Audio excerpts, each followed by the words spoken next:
Hi.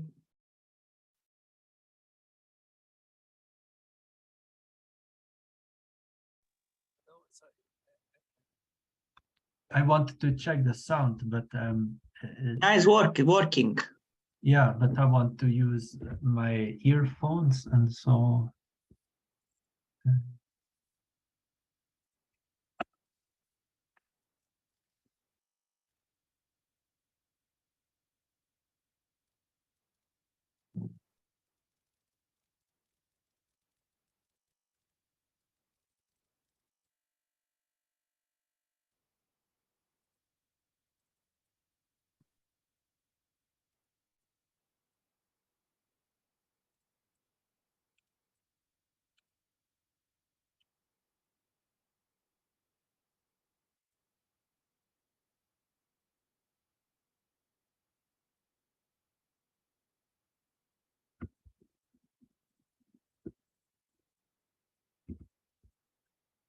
okay.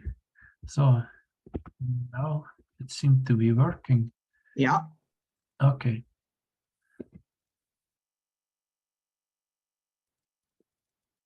Test. Okay, I believe you. Okay, I wanted to write some notes, but I still found too many problems, so I didn't send it yet. But okay, maybe I can share it in the chat. I will wait a bit because in a few minutes, because if people join later, they don't see it.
Hello. Hello. Oh, let's use Google Jamboard. I rehearsed with it.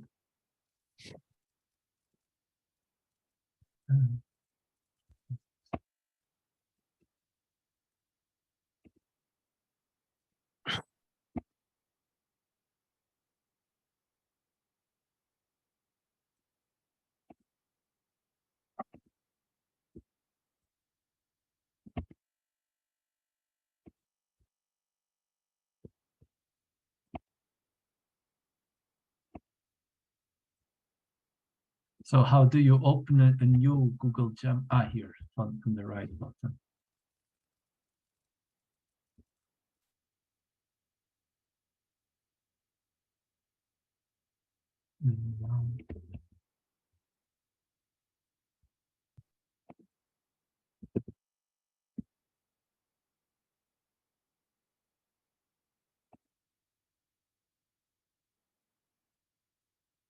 So there are some nodes, but it has some problems, especially the definition of back learnability is ugly. It's the main thing. So, but maybe it can help at some point.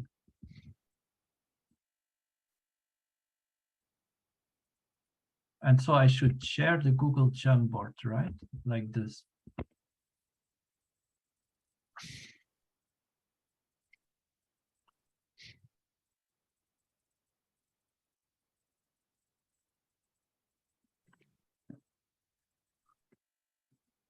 Yes, we can see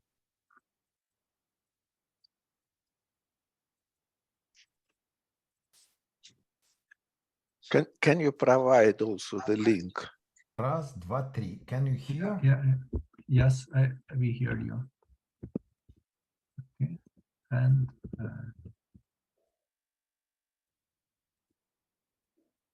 the chat.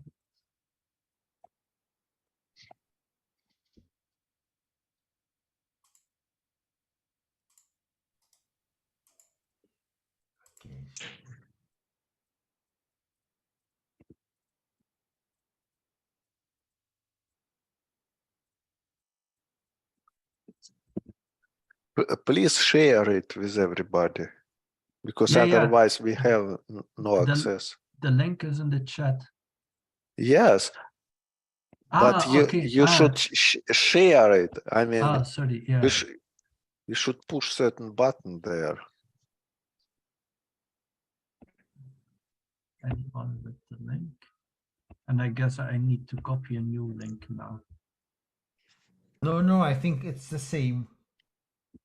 Well, anyway, for those who came later, I will share the link again. But we cannot write anything. It's just What should view I only. do to write? Or To maybe. allow us to write. Yeah. Oh.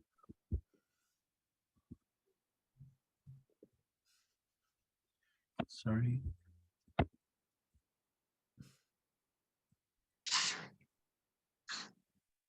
Okay, and this is the same link, or can you write now?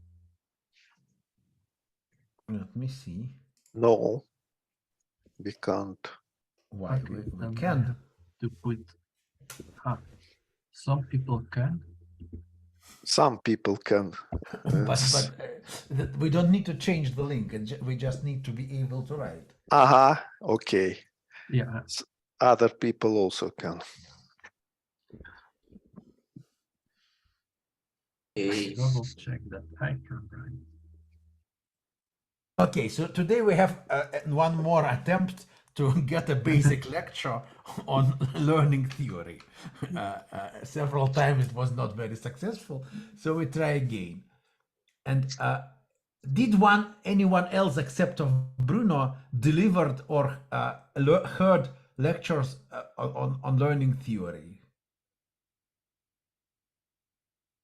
Sasha, Kolya, have you heard? No, I haven't.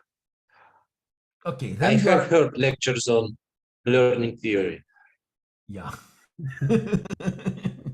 And Vershagin even gave lectures on learning theory.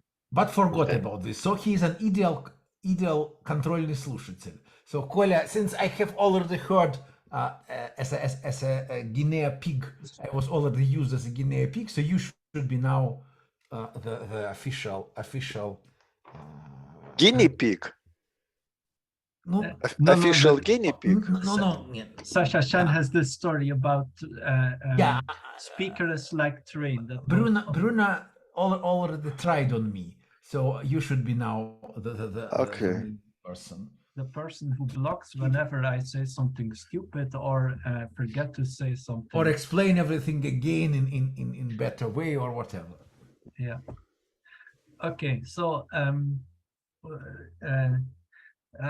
I will first just repeat everything from last time because it was too many complaints. But if you remember and understood, you can just say faster than me, and then I understand, I can finish explanations. Yeah. Okay, and last time I spoke about like a very easy definition of learnability. I called it learnability on average. And so for what do we have? We have some input space. And it just everything is allowed except the empty set. So non-empty. Then we will have output space, and there we only assume that there are at least that there are exactly two elements. So like -1 or +1 or 0 or 1. Okay, and then we have a definition. So a set of mappings from X to Y is learnable on average.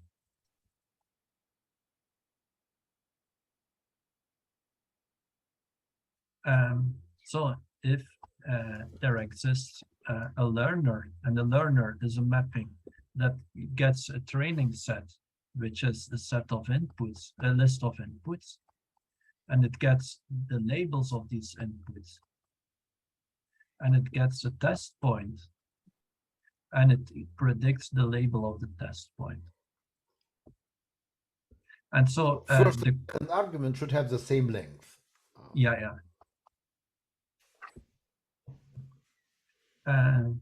So learnable on average. And so what should happen if the training set is large?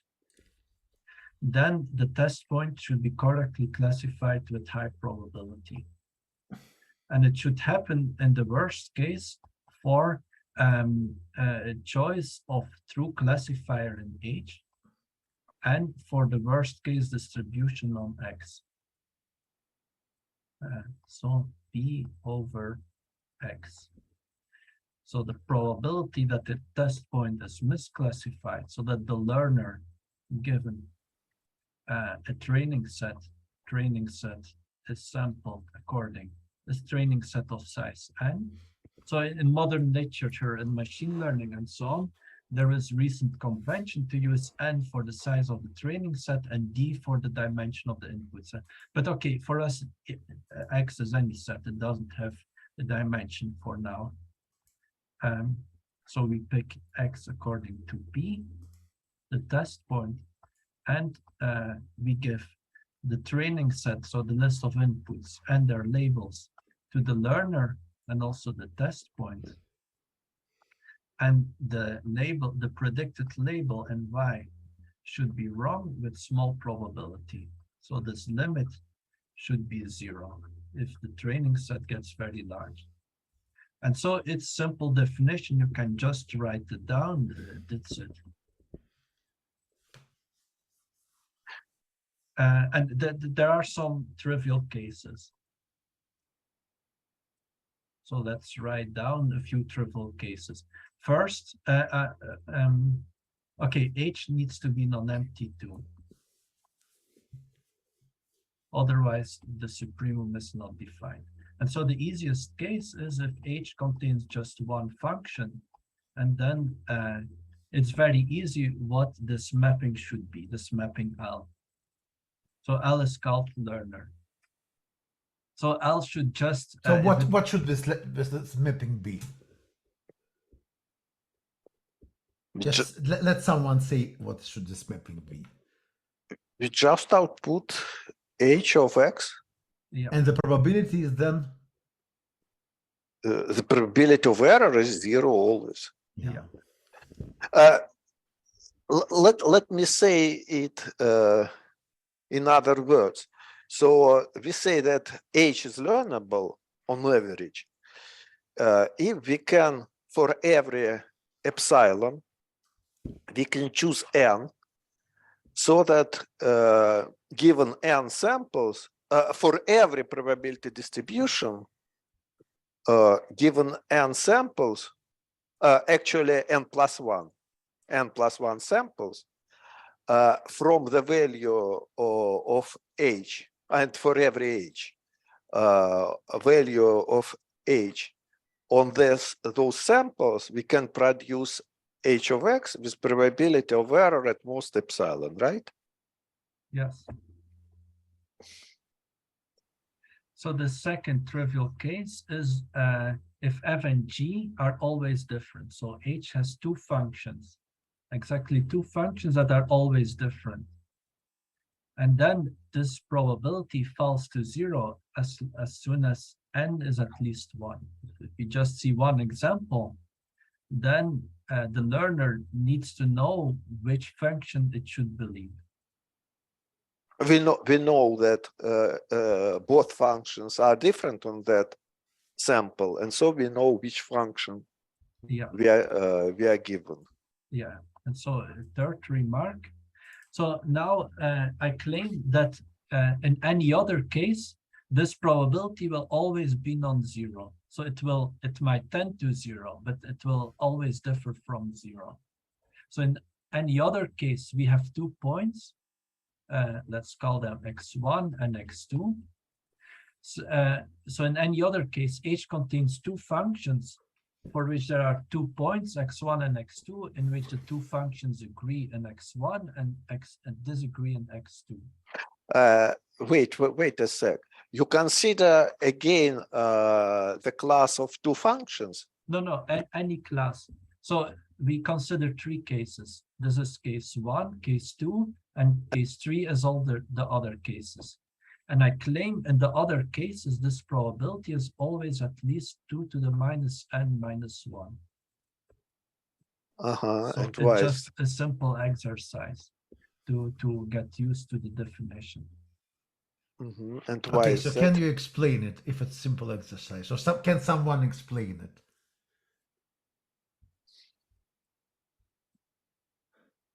Sasha or Misha, can you explain this?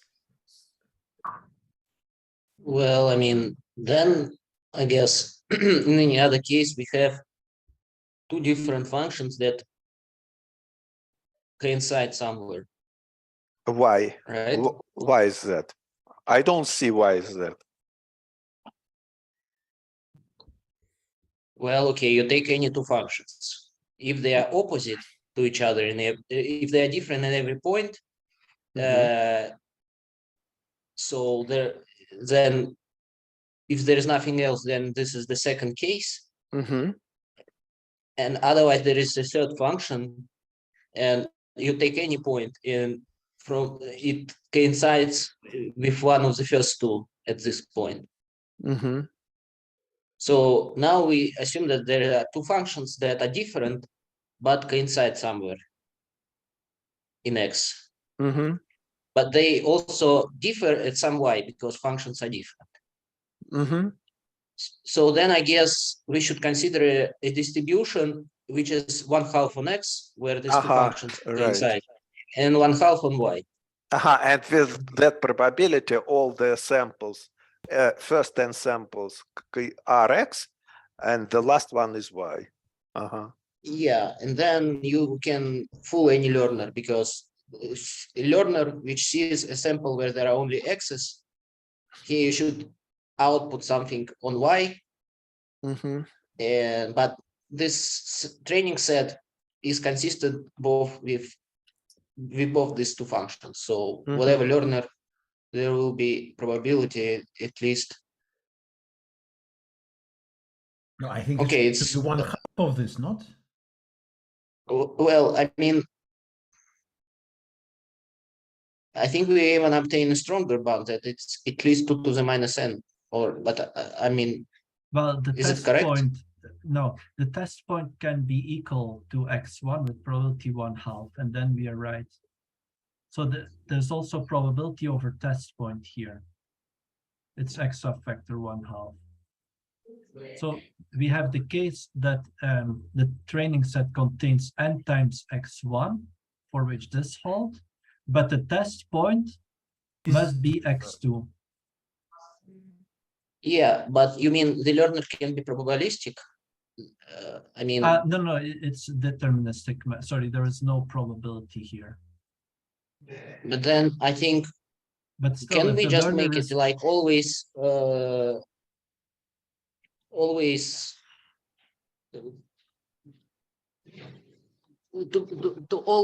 fail? No, because if they yeah, sorry, you're right. Yeah, my mistake. Good point. Yeah, we get 2 to the minus. Then I don't understand why we get 2 to minus n.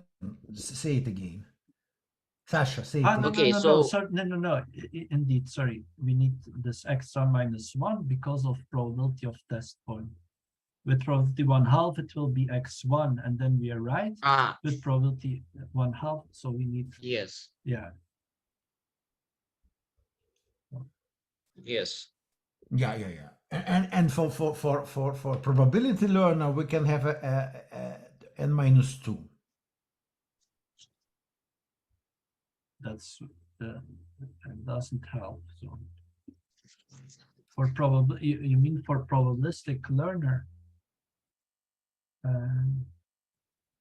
Well, yes, I guess.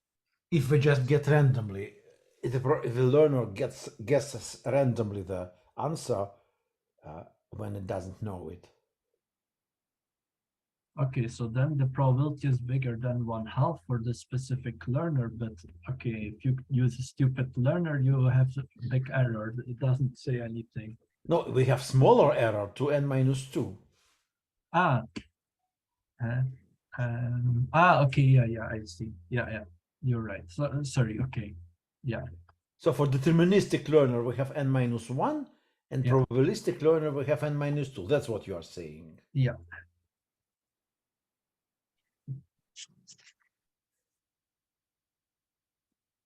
Yeah, we can get this bound because it can decide to randomly guess on the point it hasn't seen. No. Okay. Yes, yes.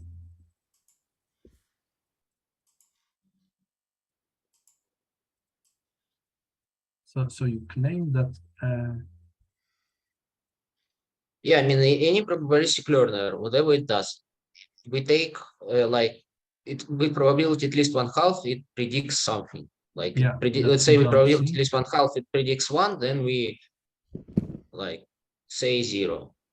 Well, we take the function which outputs 0, and then our learner with probability 1/2 times 1/2 fails.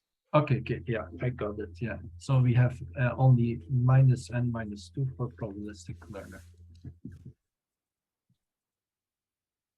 Okay. Yes. So now what was my plan to? Yeah, and then last time we also explained kind of no free lunch theorem. So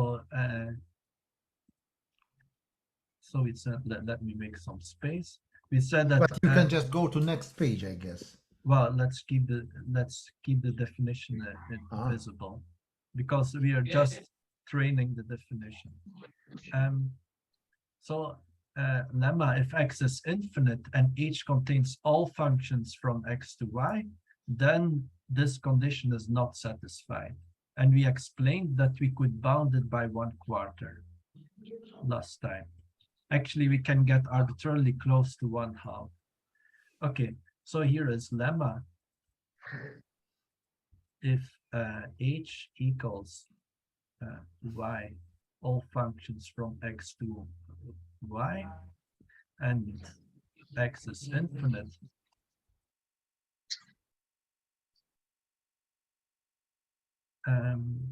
then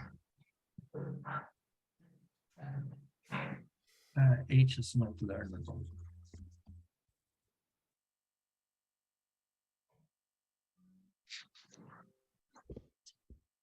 So proof. Can anyone explain the proof? Hmm. Sasha, Kolya, Misha, Georgi. Can anyone? Yeah, I mean, you just consider. Okay, we have to show that for every n, this is at least 1/4 or something. You shouldn't write something, because then we don't know what to do. Okay. Read what you're writing or hear what Sasha is saying. Let's do things sequentially. So we fix any n, and then we need to provide p, right? And also h. Yeah. So that this thing will be big probability of At least 1/4. Yeah. And we are given L. Yeah. The learner. Yeah, learner, the quantifier of a learner is before, so there is a learner. Yeah. Probably we should test the learner on all possible inputs. I would say. So we have a supremum over all h, or of all possible h, and then instead we consider the average of all possible h. This is the step. Yeah. Yeah. But first tell what is p, maybe. P. Yeah.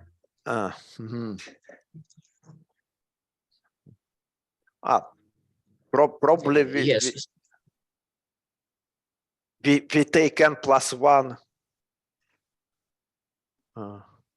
A uniform distribution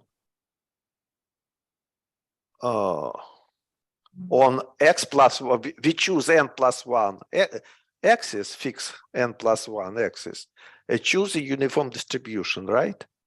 But you still hope to have 1/4.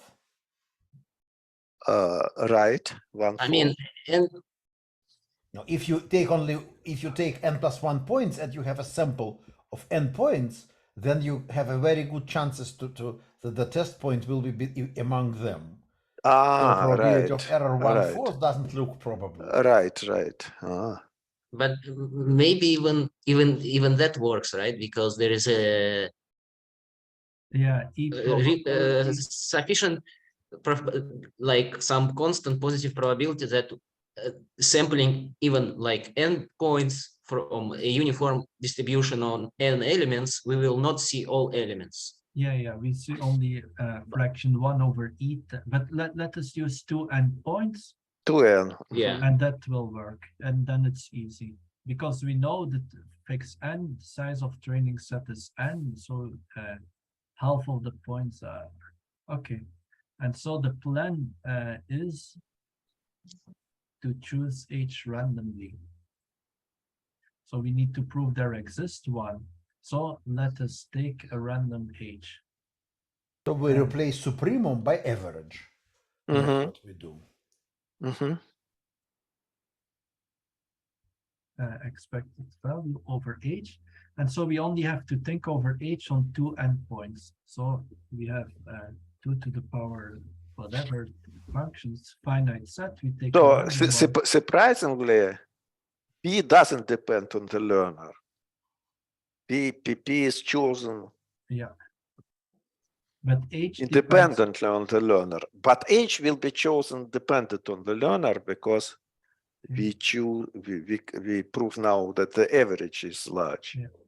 No, but it's still, it would be strange to have p dependent, because on what it really can be dependent.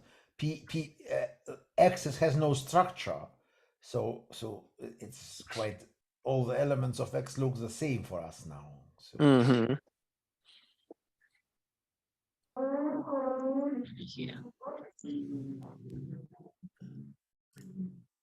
So probability over the test point that h of x, the learner x differs from h of x. Now I recall. And we obtain 1/4 because 1/4 is 1/2 times 1/2. 1/2 is the probability that x is different from all the samples in n samples. And why it's 1/2? Okay, so the other 1/2 is because it's a probability that if we have n elements, then the next then the, how it's called, the checkpoint will be a different point, which is not from the training set. Yeah, so if we see x in the training set, then we are always right. And if x is not in the training set, then h of x is independent of the labels of the training set. And so we have 1/2 times 1/2. Okay, and so I did it here for fixed s, because if I fix s, somehow everyone understands it. But it doesn't matter. Since it's true for every s, we can also take random s here. And still it is valid. Okay, and so now we are finished. Because since expected value is at least 1/4, we know that there must be a bet h. So when we fix L, we find a bet h. Okay, so this lemma is proven. Now let us prove that if h is finite, then it's learnable on average. So let's delete so that the definition is still visible. So do you remember how this is proven? So actually we can prove it for any proper consistent learner. So last time I gave special case of a learner, but it's, we can, oh, what's happening here? It returns. So let us say, so a consistent learner is a learner who is always right when the test So point. can anyone explain the proof? Just let's check how things are going. Misha, Georgi, Sasha, just explain something. So Why the finite set is learnable? wait. What's the claim? If H is finite or Yeah. X is finite? H is H is finite. finite. And can- X? X can be infinite, I guess. Yeah, then it's a bit easier to prove, but let us have H is finite. Then H is learnable.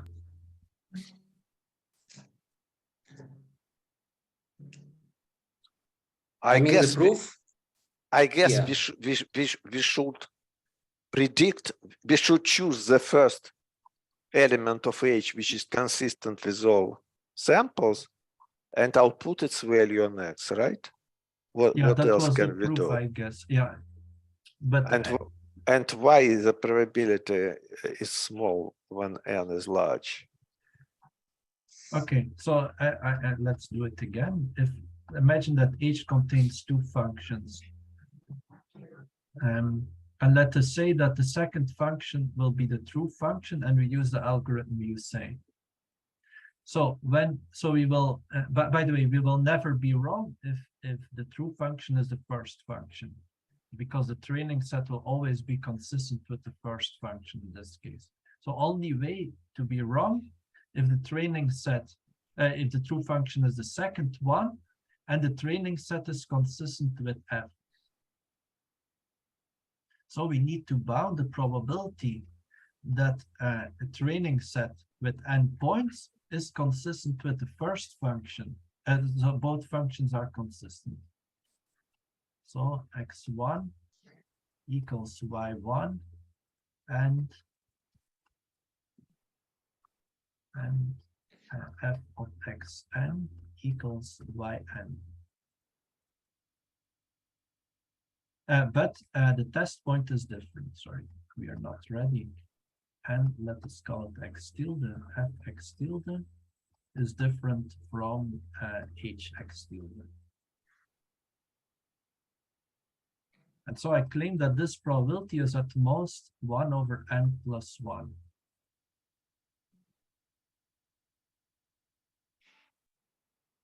And why is this?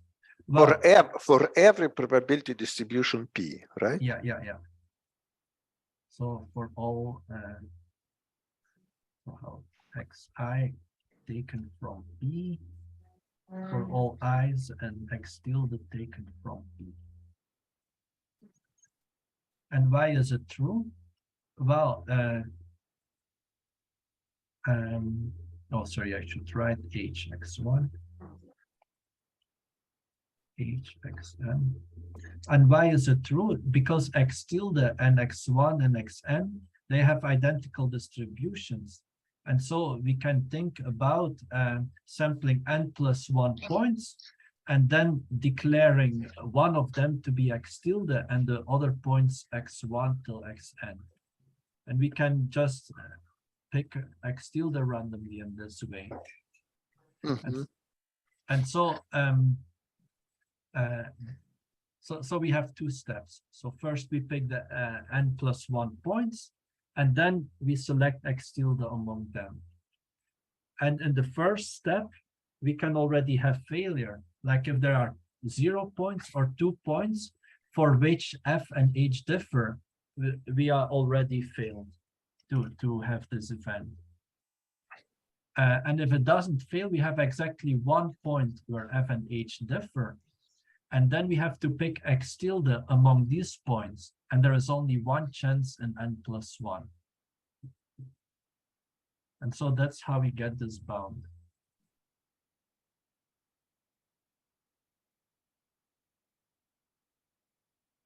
And so if H contains two elements, then we conclude that this probability is at most 1 over n plus 1.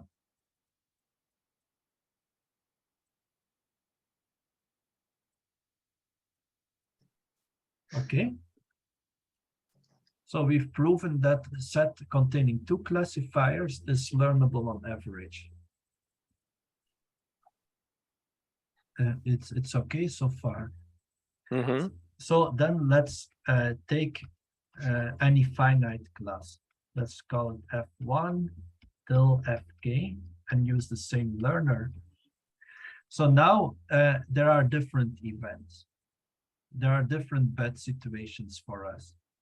So if the last one is the true, not only this event can happen for F1, but it can also happen for F2, F3, and so on.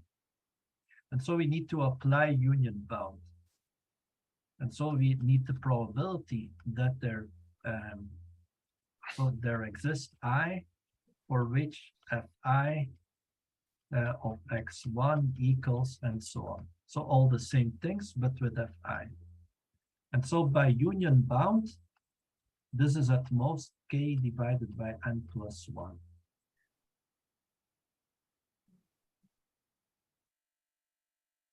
So this finishes the proof. So we just take n large enough compared to the size of h. So this is the size of h minus 1. And then we are done.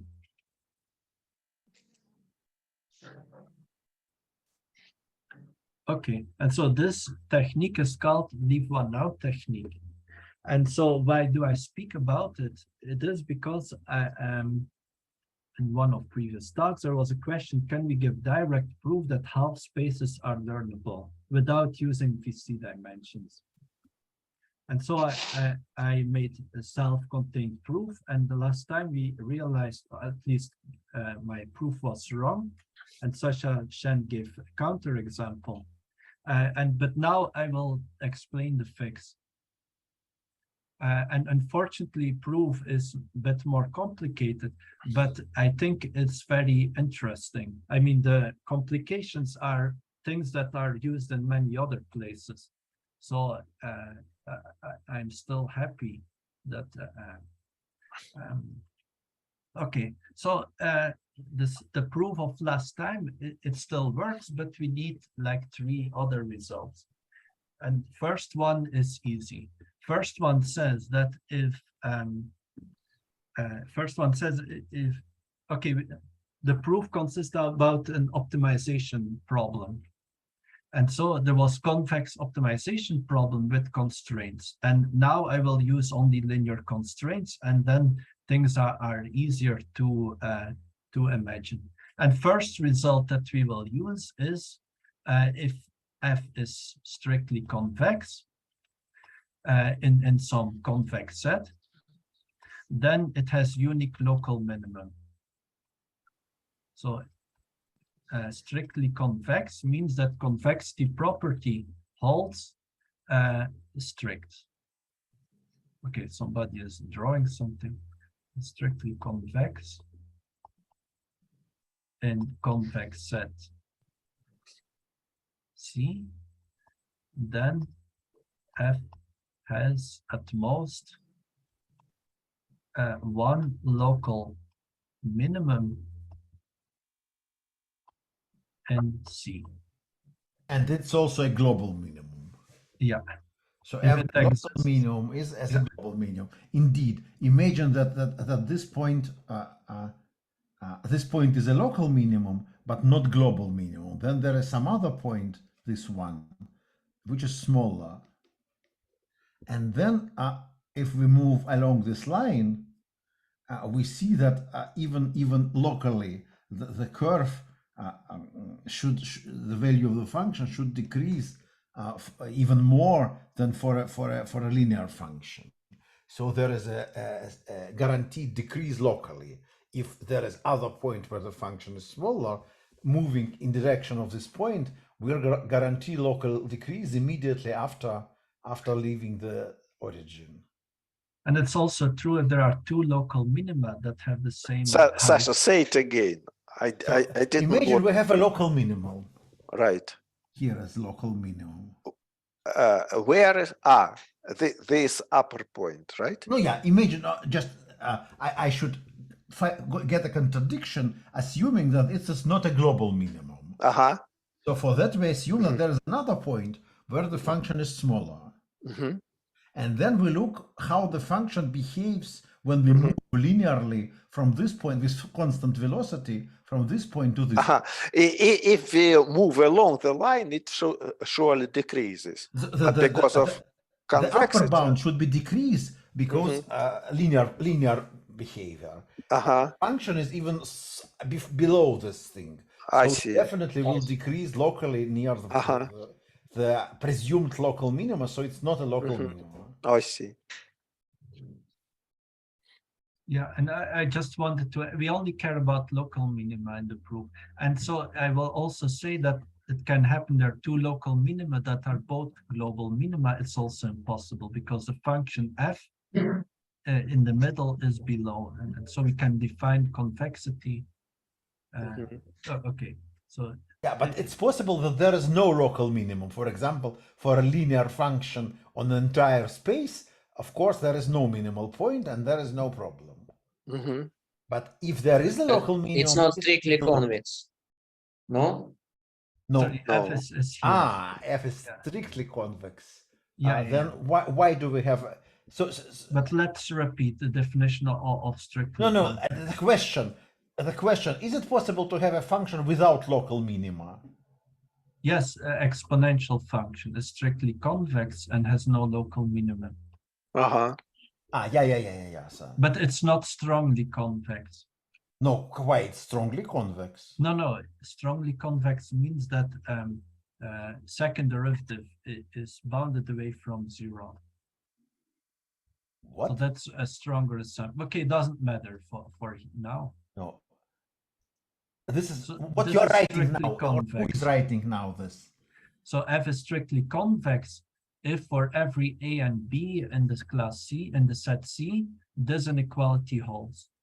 So f is strictly below 1/2. And then exponent is strictly convex. Yeah, because it's nowhere linear. And so it's a strictly convex function without local minima. Yeah. And there's no for the second derivative there is no positive lower bound, but still the function is strictly convex. Yeah. Just this lower bound was confusing. Yeah. Okay. So that's first result. Second result is Kara-Theodori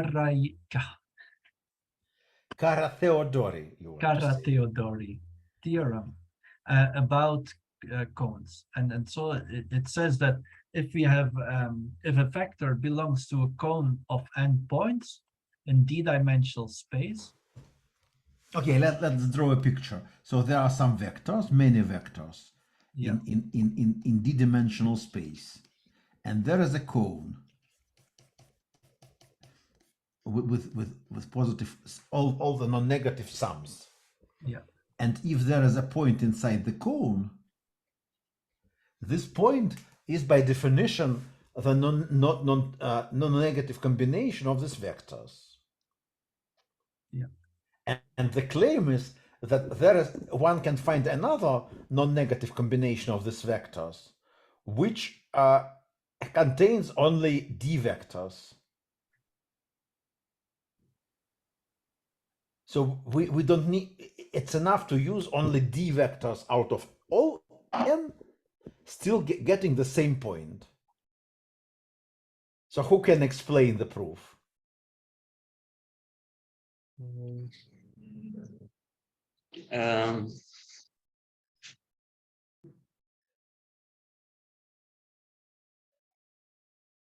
Induction by dimension. I tried this one, but I couldn't do it. No, it's too complicated. It is very clear. Take yeah, I think take a point on an extreme ray and draw a half line from this point through Z to the intersection. If you want to provide an elementary proof, just provide it. What is called what you call extreme ray? So is this extreme ray? Is this ray? Sasha, I prefer to skip because I'm interested in back learning now. Okay, can anyone provide an elementary convex geometry is too far from. Okay, can anyone provide an elementary proof of this result? It exists. Just let someone say it. Well, I mean, I can try to start, but I don't know if it okay. where we can express V as, let's say, as a sum of D plus 1 or bigger number of vectors. Yeah, so you have a big linear combination of these vectors, and then I mean, and then I guess we should do something with the fact that we can express one of these vectors through the others. Yeah, so since we have more than D vectors, they are linearly dependent. Yeah, Bruno, if you are writing something, let's. You should not. We cannot. Sorry. Okay, I will not write. I put my pen down. Yeah.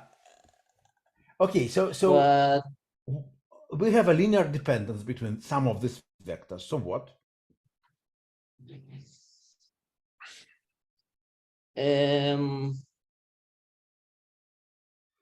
So we can change our linear combination somehow using this linear dependence. We can increase some coefficients and decrease some other coefficients. So if we use yes, you are saying that we can yes, can I then yes, I got. So we can choose a linear combination of our x's or z's, I don't know. So there is a linear combination between these which we use. And so the sum of them is 0. So linear combinations give us some freedom. We can change the coefficient if we change them in coordinated way proportionally with right proportion. Then we still get the same sum. Yes. So how can we use this fact? Well, I mean, we can start adding these linear combinations to our coefficients until one of them. Initially all coefficients are positive, but at some point we move along some line. So definitely going in some directions, we can go out of the positive region. So we can reach the point when first coefficient is 0 and still others are positive. And so we get rid of one of the vectors we want. We use here the fact that if we move in some direction, then at least one coefficient decreases. So that we can move in if all increases, we can move in the opposite direction. Right. So we choose the right direction and we go in the direction. And move until one of the coefficients bumps into 0. Yeah, it's very elementary, right? Yeah. And so the third one is less elementary. It's KKT. Well, at least I believe elementary proof exists, but there is such a Shen disagrees. There are some trouble, and I need to think more about it. But it's just KKT conditions, but we will use it only for linear system. And I think if the constraints are linear, it's easier. And so it's as follows. So we assume that f is differentiable. So note that we have a region C and a convex function, and a point W is a local minimum if and only if of f, if and only if gradient of f of W, so a point in the interior of C is this local minimum, if and only if gradient is 0. But what if there is no local minimum in the interior and local minimum is on the side? And so then the claim is somehow that gradient of f goes away from the constraints, so that this can only happen if f of w. Okay, so we will use linear constraints, and so this gives us some normal vectors, and it can happen that there is a constraint.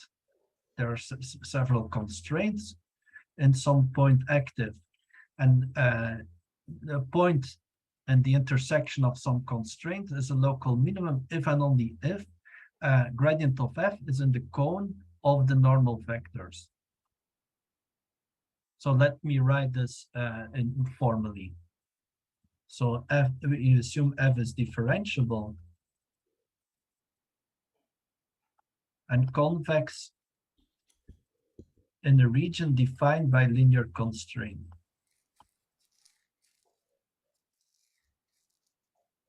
I will use w as variable. You will see later why. C1 times w is at least C1, Cn times w is at least Cn. Okay, then w is a local minimum if and only if gradient of f of the gradient in f is an element of the cone of normal vectors of tight constraints. Zi Ci times w equals Ci. So that's third condition. So you consider only the constraints which are non-strict here. So which are the constraints which are strict? Of course, they don't change anything because locally they are not important. Yeah. And so we need it in both directions. And that's why last time it was asked to write down KKT conditions, but there is difficult theorem for the general form. But wait, I don't get it. I guess that it's possible also that the gradient is a linear combination of other constraints which are not active. Yeah. No. Why you say yeah? No. It's they possible. can be avoided. Of course they can it's... if needed. But the claim is they can be avoided because if a constraint is not active, then locally we can just ignore it. It doesn't change the set locally. So why you need it? I don't. I say it again. As I remember that theorem, the gradient should be a linear combination of all the constraints which are equalities. Yeah. Either it is an equality at the beginning or it is inequality which is active. But you write here that the gradient is a cone of all. Yes, all, you mean which are equalities? Yes, it's just written here. Including all the equalities we have. No, I only see. the Only equalities. The strict inequalities do not matter locally, so we don't. I'm sorry. We assume that all our constraints are inequalities. I see. No, all our constraints are inequalities, but some of them are strict. I see. Some of them are strict inequalities, and they don't matter. I see. No, and of course, if we have equalities, then it's actually two inequalities, and I see. It's used. They can be used with any coefficients, positive or negative. Okay. And for. Yeah. And this is more or less exactly the Farkas lemma, because we know that if we start going from W in some direction, we know that the derivative should be non-negative. And so it claims if all this if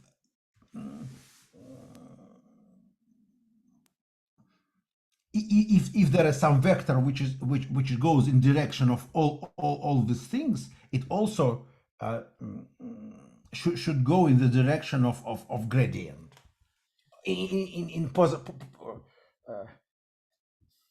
So it's a bit confusing because Bruno mixed the space and the dual space, but if we can have a trial path going in all these directions, and if a trial path goes in the correct direction, then it should lead to increase on f.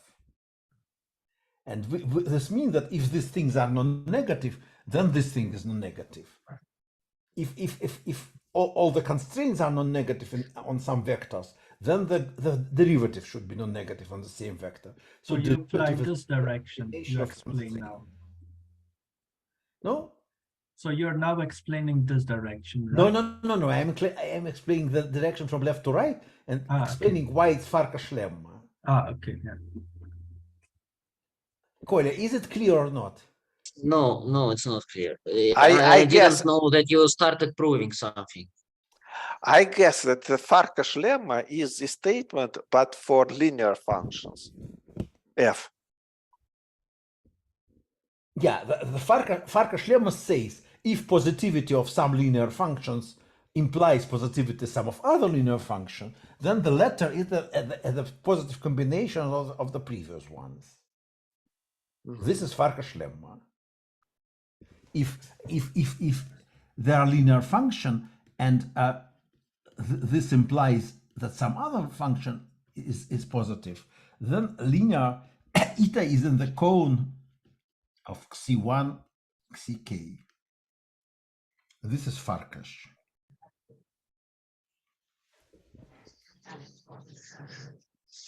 And this we use without proof, but this is Farkas lemma. And then the explanation is, imagine, so this is linear function on some vectors. Why you skip the proof of Farkas lemma, insisting that category theorem should be proved? No, because, just a question, just a curiosity.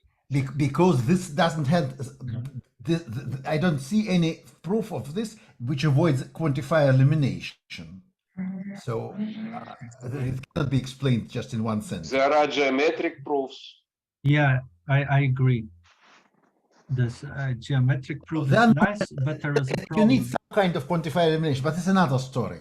If you we want this, can discuss it later. But just Kolya, is it clear how this implies this? No. So okay, so we have some point W, and we have some linear functionals which go through this point, and so there is a linear function f1 should be greater than c, and there is another linear function f2 should be greater than some d, and so we have some region C. Yeah, here is ours, and there is our point. And then the questions. So we want to start going from this point in some direction S, being inside our convex set. And the question is, how can we choose the direction S? And the claim is that moving in direction S should increase the functionals. No, if we want to here they were exactly C and D on the boundaries, and then we want to move them so to keep them greater than C, at least C and at least D. So the change, the direction of moving should be positive. So f of S should be non-negative, and f2 of S. So which direction we prove? If W is local in this direction, if it's local minimum, then at least it's local minimum in some directions. No, whatever if we take some direction and start to move in this direction, then we still should have a local minimum on this area. Right. Okay, so the question is, what directions for local movements are available? And they should keep our point inside our C. So we cannot move here because F will decrease and we got out of C. So our S in direction in which we move should be positive. Functional should be non-negative, because this will guarantee that we will not go out of C. And where we use the fact that F is convex? No, here in this direction we don't use this fact. I see. So if they are all non-negative, then we can start moving along this line without getting out of C. At least until we reach into some other inequality which was strict before. But locally we can move a bit along this line. And so derivative of F along this derivative on this along this line should be also non-negative. Which means the derivative is so we are in the Farkas-Lemma case, and the derivative is a positive cone of this boundaries functional. This is one direction. And another direction guarantees that it's only locally the derivative is non-negative. But if we have not a local minimum, if we have something smaller somewhere else, then if we go in this direction, we get some vector when the local, like before, if we move linear, if with constant speed, then we decrease a bit. Complexity guarantees that we should decrease with the same or bigger speed in the very beginning. No. So the derivative will be non-negative. The derivative. Sasha, the left direction is really easy. So if imagine we move in some V and in the direction that's allowed, that means V must have a non-zero dot product with Zi, because it's allowed direction, an allowed change of W. But then we assume that the gradient is in the cone, so the gradient will also have positive non-negative dot product. Sorry, V times this, because it's in the cone. So we get this thing, and so F doesn't increase. So the locally the first derivative is at least 0. And so then we understand that every line is always below the surface of convex function. And so F cannot decrease. And so left direction is proven. It's right. So we have a bunch of Zi's, and every direction that's allowed to move must have a non-negative dot product with the direction, with the Zi's.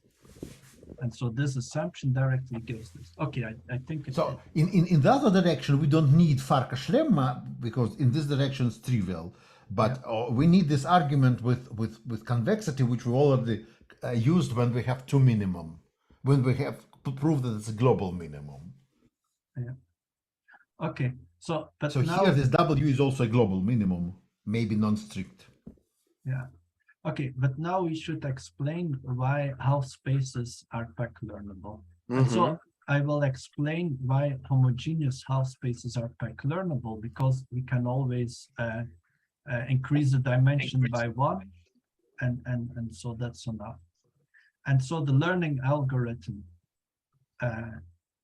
will first use will ignore the test point and only use the training set to compute a point W from an optimization system.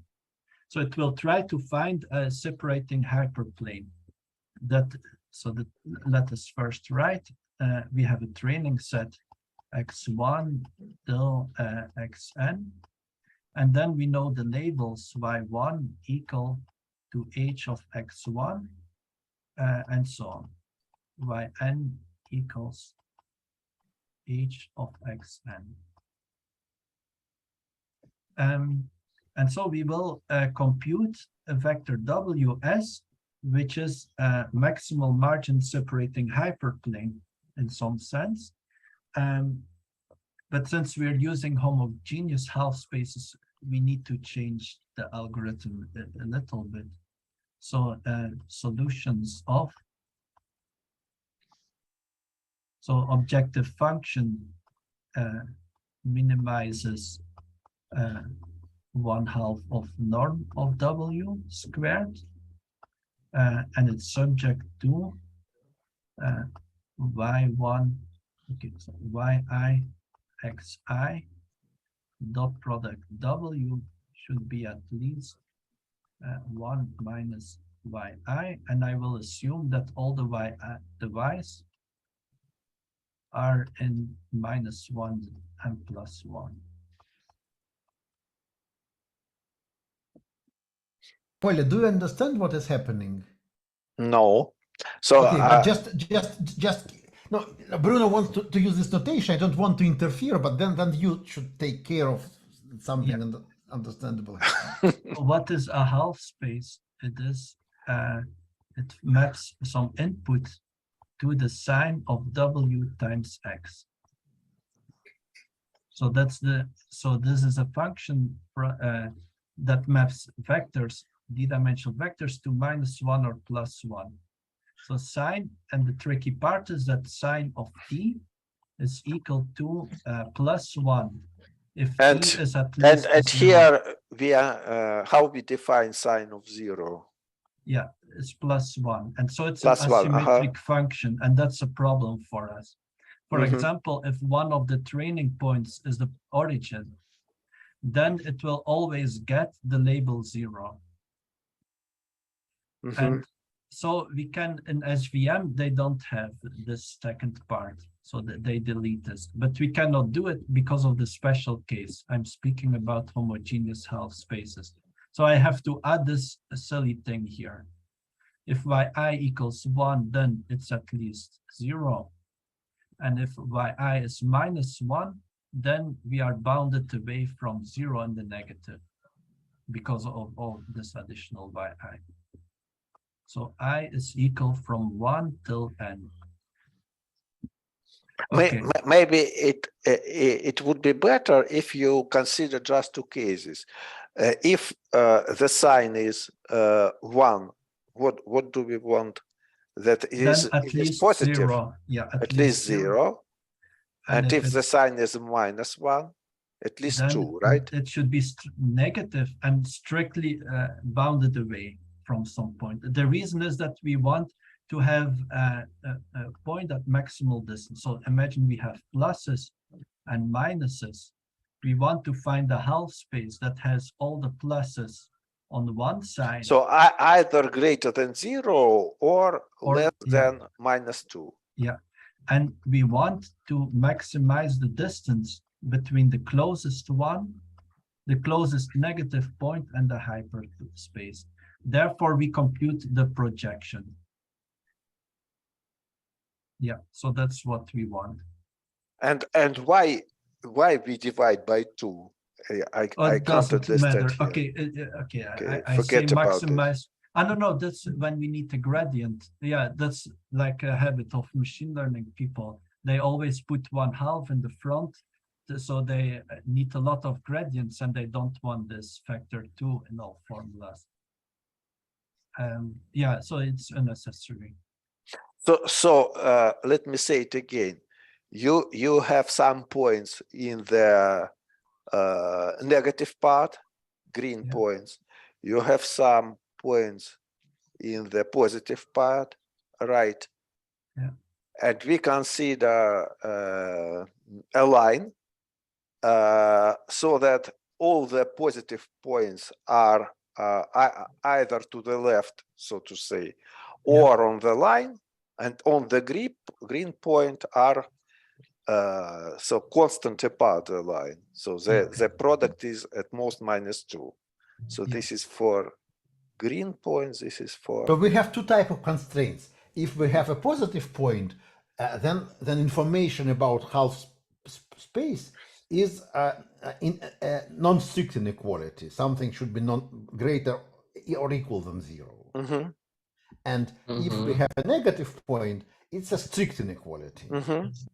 So we know that our separating plane should satisfy some strict inequalities and some non-strict inequalities. And so we want to keep all the non-strict inequalities true and make strict inequality maximally separated from 0. So we choose a separating plane which makes the strict inequalities maximal gap. And instead of, we can say that we can just try to have the W of fixed size and making the gap maximal, and other way we can gap be at least 2, and then W should be minimal of minimum length. Minimal length, yeah. And so we get, that's why we come to this minimization of square root of W, of square of W. Yeah, and so and that square is convex. Why do we say that? Yeah, because it's convex. No, it's convex. No. Without square is also convex, but it's not differentiable. I see. It's true, it's convex. Yeah. The square is convex. Yeah, Sasha, is it clear what is happening or not? Yes, it's clear. And maybe you can prove that this learner is good, even.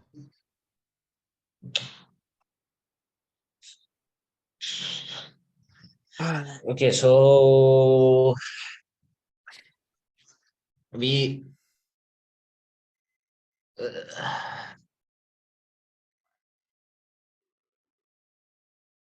so we have some other W prime, which is the real hyperplane, yeah? yeah, so okay, let me first add one thing more. To specify the learner, we have to say what happens to a test point, and we just use a special WS hyperplane to make and look at the sign for prediction. But I guess everyone already understood this. So now the description of learner is finished, and the plan to prove that this works is we will add a test point. So we will add some x tilde to the set S. So from now on, let S denote x1 till xn with x tilde added. And so we will, the plan is to remove a random point from these n+1 points and argue that if we do this, WS does not change. And since this learner is consistent learner, we know that after removing x tilde and use it as test point, we will have the same result. So I claim that if T is a certain subset of S, then WT is equal to WS. And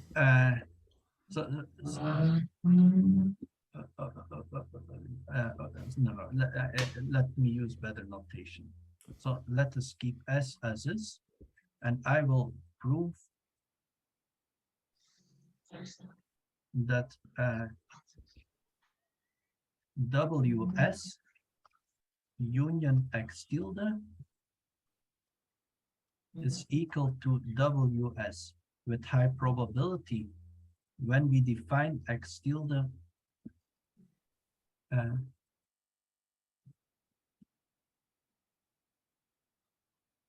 so I claim that if we pick randomly n+1 points. So WS is what the procedure of minimizations give for S, yeah? Yeah. So, and I will claim that, well, basically, no, actually, I was saying it in the right way. So sorry for this.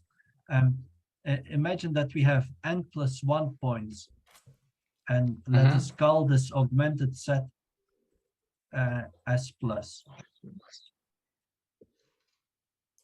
And I will prove that if we drop a random element from S plus, then with high probability, we end up with the same vector.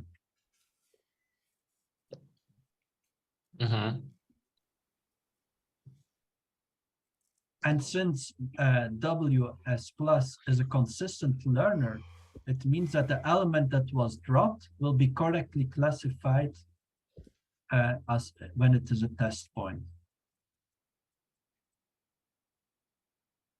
Yes. And so we, instead of probability of a correct classification of a new point, we consider another case. We just delete one point and predict from what was from the remaining point the value of this deleted point and compare whether it's correct. That's what you say. And because of symmetry, the same probability. Yeah. And so I will claim that this holds with probability D divided. So this fails with probability at most D divided by n+1.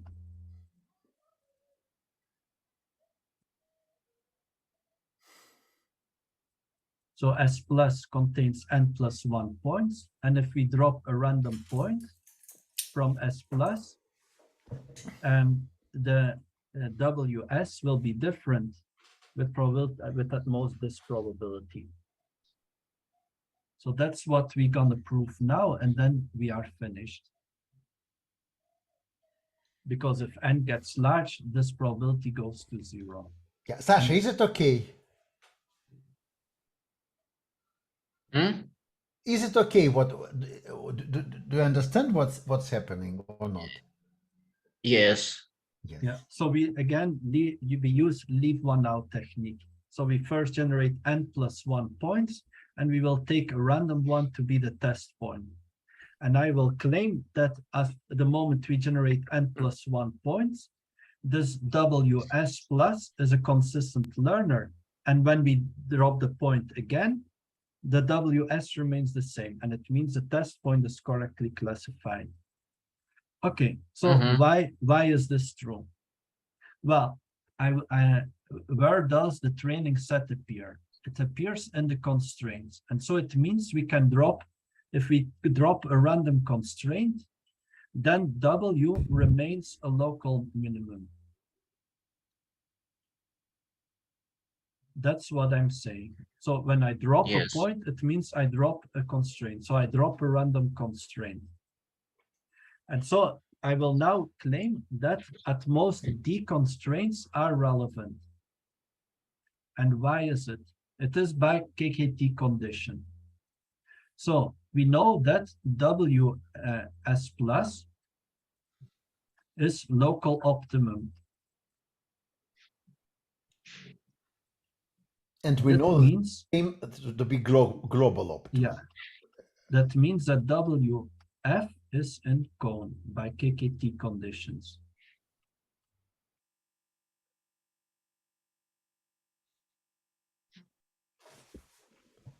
ZI, okay, I have no space. We know WF is in cone, and so we can just drop all constraints that are equalities. Well, if we drop a constraint that's a strict inequality, then W is still optimal, obviously. And then we know by Kara-Teodori theorem that there are at most D constraints, such that so we only this condition remains true for D constraints, and if we drop any other one of them, this condition doesn't change.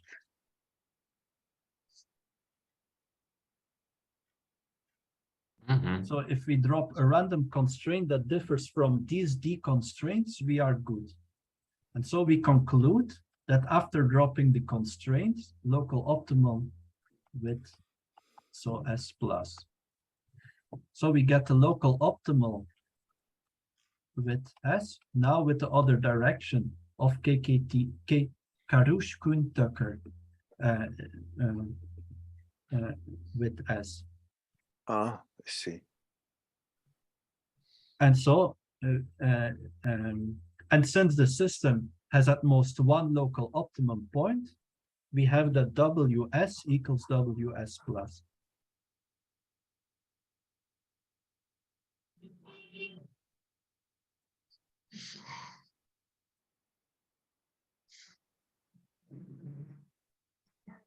And so proof is finished. So I have proven that for at most D constraints, if we drop them, we have this difference. And for all other constraints, they will be equal.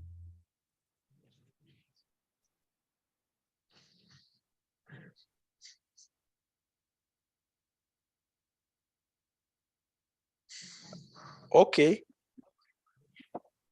So homogeneous half spaces are learnable on average, and half spaces in general are learnable. You agree with this with this argument? Yes. Yeah. So any questions? Any other people having any other questions about this? Well, I don't. I understand, but what's so specific about square? Well, the function that we're minimizing. Yeah, I guess it's not so important. If you want W to the power 4, it's okay.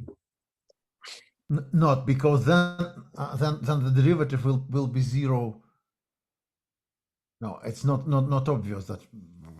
No, it's okay. W to the power 4 works. We don't use anything except that's strictly convex and differentiable. Oh.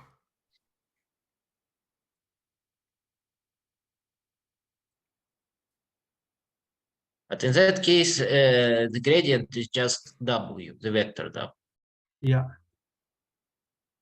So I'm just so so we kind of show that we can find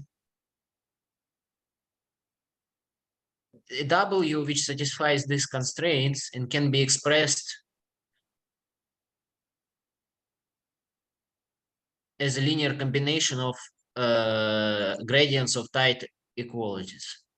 Yeah. Yeah, I tried to think about this, but I didn't manage to simplify it. So you want to make KKT like a weaker condition so that we avoid this annoying result with Farkas, blah, blah, blah. So maybe it's possible, but I don't know how to do it.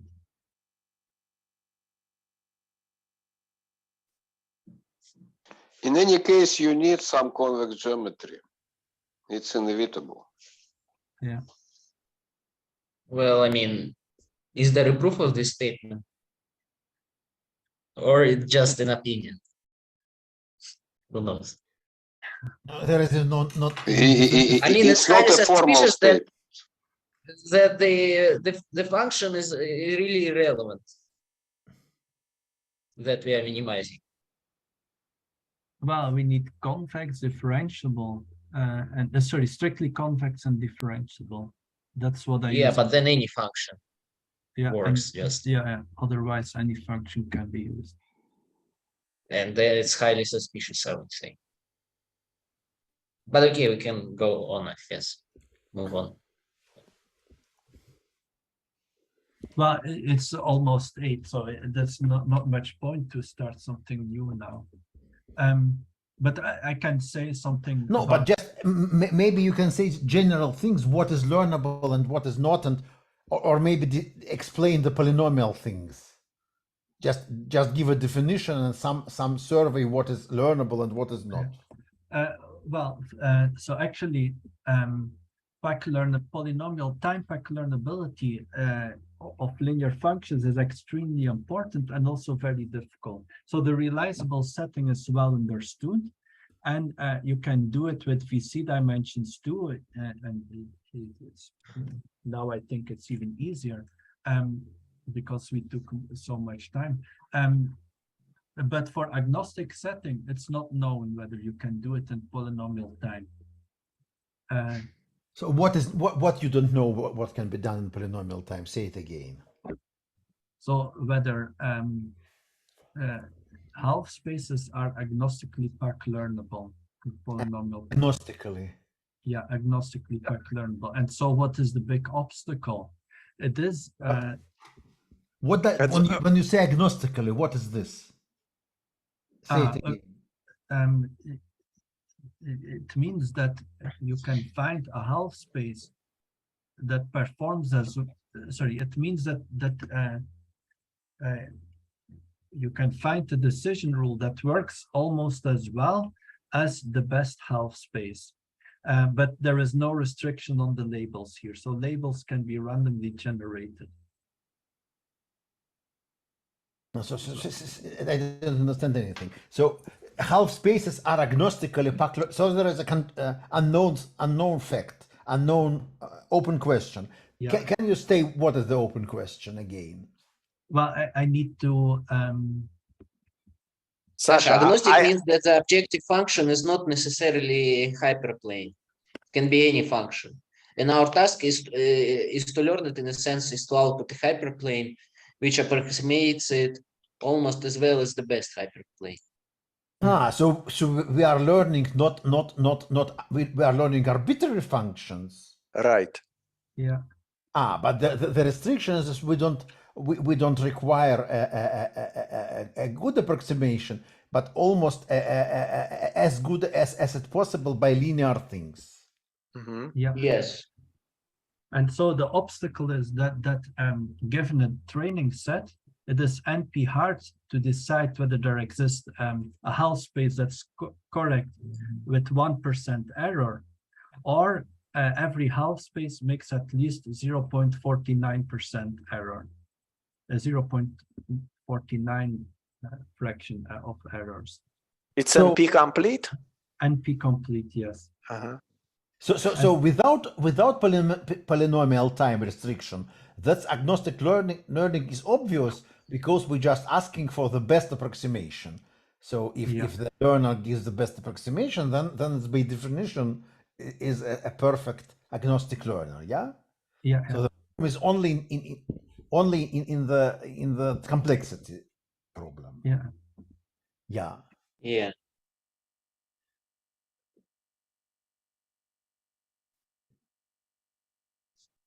Okay, but say it again. What is the best learner if we are not in the complexity case?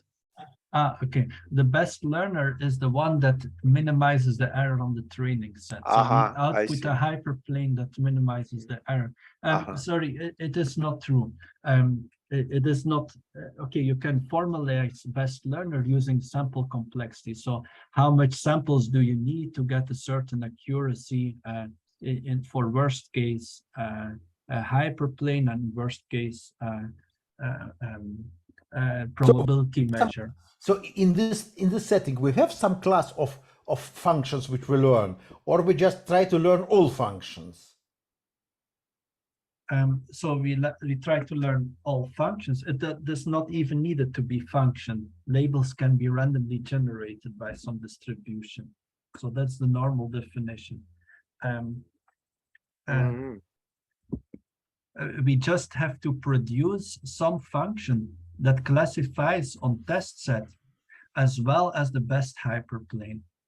And so almost the best algorithm will use just a hyperplane that makes minimal number of errors on the training set. Probably Bruno means that now P is not the distribution on instances, but the distribution on pairs. Yeah, input X, Y, pairs. right? Yeah. Yes. Yeah.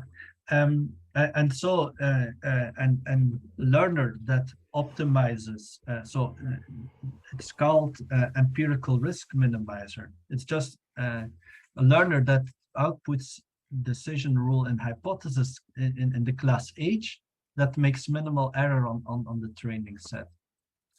and this is most of the time it's the best classifier, but it's not always best classifier. For example, in realizable setting, there is Hanneke's result about VC dimension. So consistent proper learner will achieve sample complexity close to VC dimension of H divided by the precision that you want. Sorry, it is log 1 over epsilon plus log 1 over delta. And so every proper consistent. Bruno, in the polynomial case, you have one parameter epsilon or two parameters epsilon and delta. I'm confused now. Okay. So for this definition I gave, it's not so often studied, and the definition with two parameters is often. So epsilon is the probability of error, and delta is the desired quality, right? Epsilon is the quality, and delta is probability of having bad training set. I see. And so to achieve this, when the VC dimension is known, we have this formula. And so this is the number of elements in the training set, right? Yeah, that we need to achieve this. And in this formula, we do not care about polynomial time, right? No. And we can prove this using any consistent learner in the realizable setting. So any consistent proper learner for H. So we just output a half space that makes 0 errors, any half space. But one can do better. By Hanneke's result, Hanneke was able to remove this log factor, and then it matches lower bound up to constant factor. So he has, sorry, that I forgot about constant factor. So Hanneke made this into theta, but there are two trivial cases I mentioned in the beginning. You need to exclude them. So for every set H that contains at least 3 functions, this is the sample complexity, both lower and upper bound. But I checked the constants of this, and they are very far from each other. And I asked the student to optimize them. And so the upper bound has factor 2000, and the lower bound has factor 1 over 40. And so I made a few proofs, which like upper bound 10, but I never had time to write it. And the lower bound 1/4, but there is still a big gap. But this is all about improving Hanneke's result.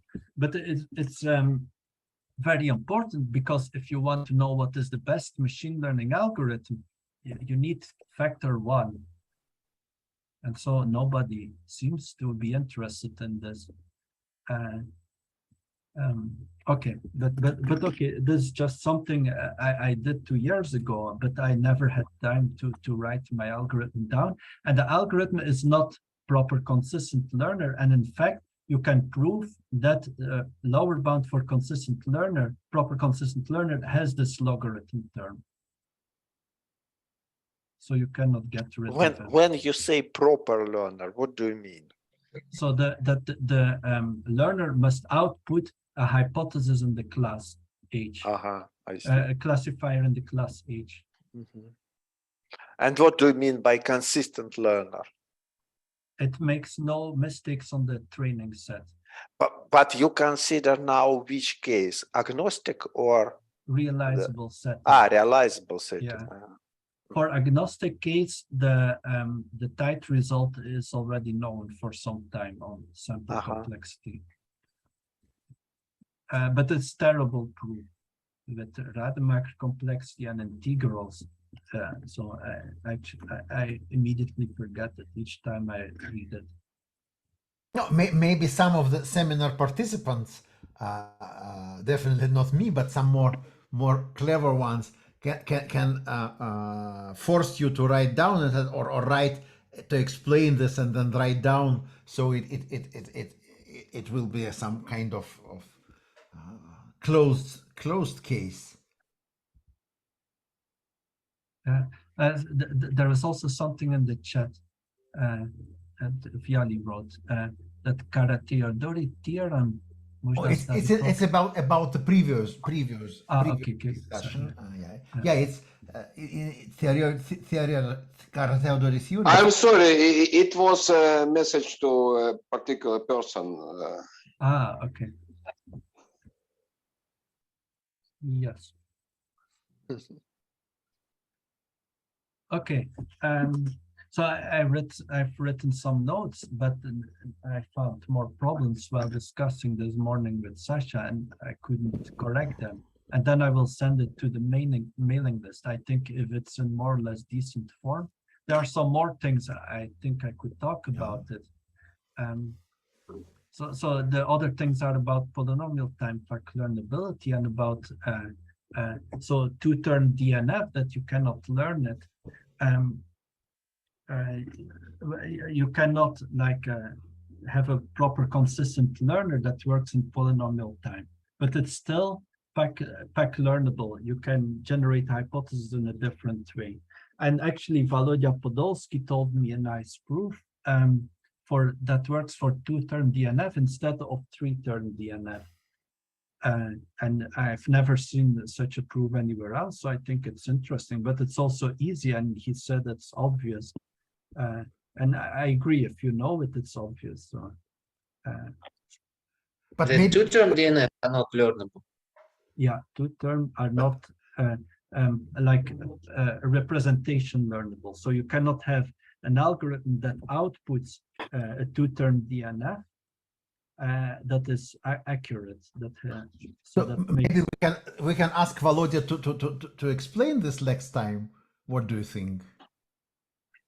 Well, he told me the proof long time ago, and he said it's thesis topic, and he said he already forgot the solution. So I did the exercise myself, and I got it quite clean. So it's one page. Okay, so but then you can ask Volodya whether he trusts you to give the talk about this, or can give the talks himself. Yeah. And but let's decide that it should be. I think it's for polynomial time. It's a good moment to declare that it will be independent, so you can hear the talk independently of what was before. Yeah. And the proof will be self-contained. Well, so I need to prove two things. First, that two-term DNF is back learnable, and then that it's not representation learnable. So and it will be self-contained, yes. Okay, but then we don't need to remember about convex function or so the definitions will be given new definitions for polynomial case. The most simple one will be given, and the proof will be given in its entirety. Yeah, but is it a good idea? Because on Wednesday I will also be speaking on HSC seminar, and then it will be too much of me. Okay. Then you can maybe ask Volodya if he's ready to do this, and also I can ask Laurent whether he can give a talk on Barmpalias, I think, which was planned long ago, but he needed more time. But I think Volodya doesn't know much about the other things. Like positive results, he doesn't know very well. Okay, we can speak about negative result then. Yeah, okay. Yeah. And also, Sasha, you can advertise what you will speak at Wednesday. I think there should be some your talk at HSC seminar Wednesday. Yeah. Yes. Do you know? Well, I mean, what it will be about or not yet? Yeah, me? Yeah. I know. It's a good. There was. No. Well, I mean, it will be about some algorithm, a family of algorithms for isomorphism tests for graphs. Yeah. Which is very hyped, which has a lot of hype now because some people, for some reason, think it's useful for graph neural networks. And what will be proven? How this algorithm works, like for graphs, for distance graphs in Euclidean space, like for graphs, complete graphs with distances between the points, and we want to know their isomorphism between them. Yeah, so you will explain some algorithm and explain how it works for some special class of graphs. Yeah. And I have thesis student who used it to compute something about Ramsey numbers. So it's actually useful. I can experience by my own.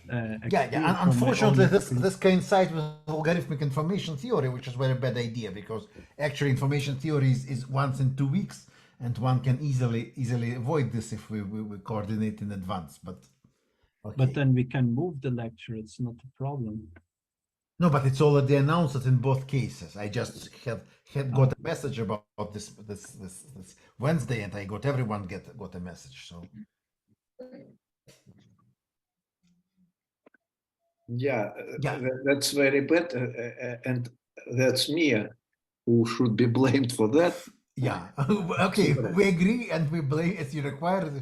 If you require this, we can blame you. Yeah, I'm also teaching. But on we Wednesday, cannot fix that. I mean, in HEC, I don't know, or.